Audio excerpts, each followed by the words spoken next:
ফোরাত নদীর তলদেশে স্বর্ণ ভেসে উঠেছে। ইতোমধ্যেই লক্ষ লক্ষ মানুষ ভিড় করেছে সেখান থেকে স্বর্ণ সংগ্রহ করতে।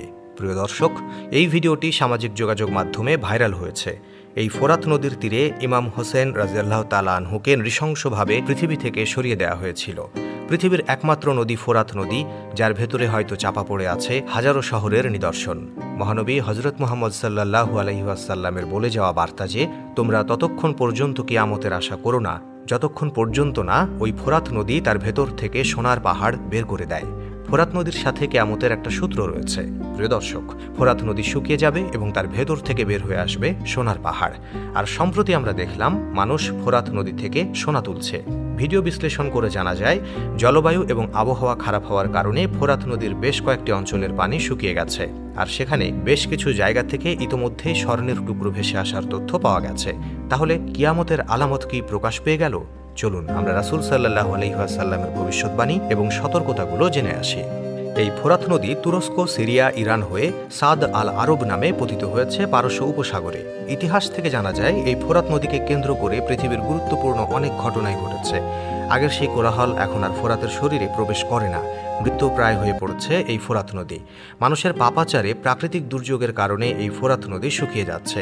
ফোরাত নদী শুকিয়ে যাওয়া কিন্তু অন্য সব নদীর মতো স্বাভাবিক কোনো ঘটনা নয়, বরং পৃথিবীর সমাপ্ত হয়ে যাওয়ার কোনো যোগসূত্র রয়েছে এই নদীর শুষ্ক হয়ে ওঠা থেকে।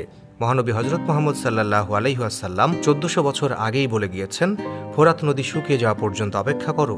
এই ফোরাত নদীর ভেতর থেকে যখন স্বর্ণ ভেসে উঠবে, তখন বুঝবে কিয়ামত সন্নিকটে এসে গেছে। এর থেকে এই কথা তো সত্যি যে কিয়ামতের আলামতের অন্যতম একটা নিদর্শন হচ্ছে এই ফোরাত নদী শুকিয়ে যাবে এবং আমরা এর ভেতরে সোনার পাহাড় দেখতে পাবো।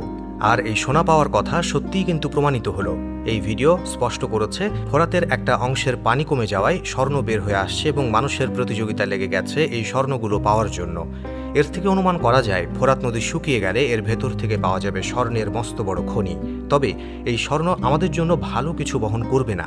মহানবী হযরত মুহাম্মদ সাল্লাল্লাহু আলাইহি ওয়াসাল্লাম বলেছেন, ফোরাত নদী তার ভেতর থেকে স্বর্ণের পাহাড় বের করে দেবে, কিন্তু এই পাহাড়ে যেন কেউ হাত না দেয়। প্রিয় দর্শক, আমরা কি মেনে চলেছি আমাদের মহানবীর সেই বার্তা? সামান্য স্বর্ণ দেখা যাওয়ায় আমাদের মাঝে যে কোলাহল লেগে গেছে, পুরো সোনার পাহাড় দেখা গেলে আমরা কি পারবো নিজেদের সংযত রাখতে? যদিও সবাই এই পরীক্ষায় উত্তীর্ণ হতে পারবে না। লোভ, লালসা মানুষকে চারপাশে চাদরের মতো আবৃত করে রেখেছে। চাইলেও মানুষ এর থেকে বের হতে পারবে না।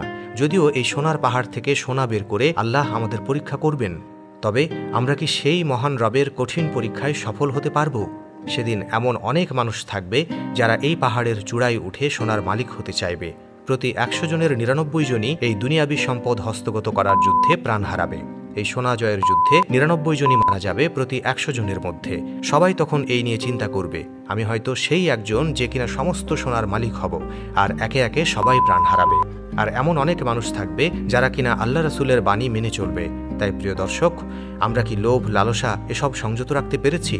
আল্লাহ রাসূলের বলা হাদিসকে মনের গভীরে জায়গা দিতে পারবো না? আমরা নিজের অজান্তেই আমরা বিভিন্ন লোভনীয় কাজে লিপ্ত হয়ে পড়ি। তাহলে আমরা কি পারবো এত বড়লোক হওয়া থেকে নিজেকে সরিয়ে রাখতে? আল্লাহ তাআলা আমাদের সবাইকে সঠিক বুঝ দান করুন। আমিন।